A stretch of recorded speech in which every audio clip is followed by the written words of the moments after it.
कौन सब आसवे थानाबाजी कौन मु युव सांबादिक फाल्गुनी प्रसाद पंडा निशन कोइली। आज आम आंचलिक खबर फोकस प्लस एवं खबर लाइफ जो सांबादिक बंधु मैंने आम अच्छू आम आज आसी निशन कोइली थाना गोटे लिखित अभियोग देचु जे कि निशा महाराणा ता ना आम देचु। जदि आपण मैंने देखिथिबे गत किछि दिन हो निशा महाराणा जे कि निजर अंगभंगी देखई अशालीन मंतव्य दे हाथ गणति किछिटा चैनल माध्यम रे माने समाज को कलुषित कर लगी। यार प्रतिवाद रे प्रथम थर ओडिशा रे फोकस प्लस आंचलिक खबर एवं खबर लाइफ तार प्रतिवाद करथिला। यह प्रायतः ओडिशार समस्त जनसाधारण जानिछंती, किंतु जितेबाला आम फोकस प्लस खबर लाइफ आंचलिक खबर जितेबाला प्रतिवाद करिबार लागिछि लगातार भाबे हाथ गणति किछिटा चैनल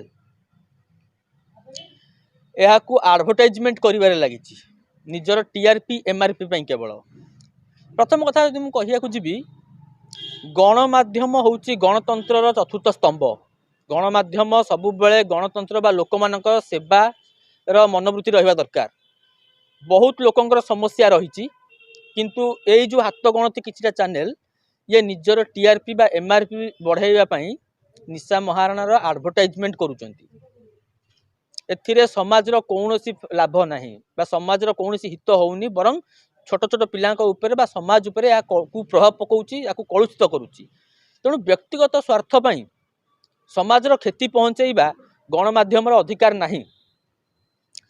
तापर जदि आम देखिया पई जिबा 2 दिन 3 दिन हेई जिवो निशा महाराणा आक्रोशमूलक भावे फोकस प्लस आंचलिक खबर एवं खबर लाइफ रो जे मुख्य संपादक अछंती सुधांशु शेखर राउत बा सुधांशु सार तांकर पारिवारिक कथा बा तांकर व्यक्तिगत कथा को नहीं अशालीन भाषा रे निजर मंतव्य दउची सोशल मीडिया रे।